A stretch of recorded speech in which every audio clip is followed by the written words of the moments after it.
The Saudis are also undercutting the Southern Transitional Council simply because the Saudis are playing their own game with the Emiratis. Now, back during the initial fight, there was a division of labor between Riyadh and Abu Dhabi. Riyadh was taking on the Houthis, and Abu Dhabi was taking on Al Qaeda in the Arabian Peninsula. Frankly, the Emirati forces did a much better job. And we see this because there's no Al Qaeda in the Arabian Peninsula, in Aden, or in Mukalla, and even the area around Wadi Umran, which I drove right past, is under control. Not only that, the Emiratis have built infrastructure.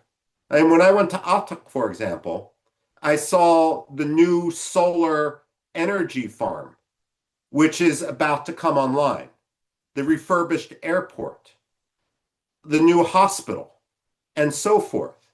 Unfortunately, when we look at what Saudi Arabia has achieved, they've achieved nothing.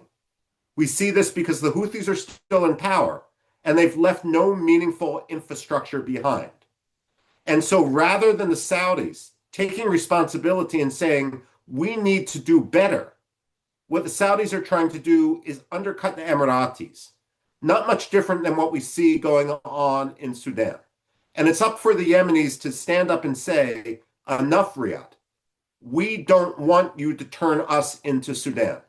South Yemen has a fundamentally different culture. When we look at tribalism, the tribes in southern Lebanon are related to what we have in the United Arab Emirates and also in Qatar. The Yafai, for example, are the second largest tribe in Qatar. And of course, they're also paramount in southern Yemen. Now, the other thing the Saudis are doing is basically because the United States, if I can be blunt, betrayed the Saudis under the Biden administration by delisting the Houthis as a terrorist entity, and also by unfairly criticizing Saudi Arabia, the Saudis have decided that rather than defeat the Houthis, they're going to cut a deal with them, much like they cut a deal with Iran. And the Saudis basically are allowing the Houthis to act in any way they want, so long as they don't attack Saudi Arabia.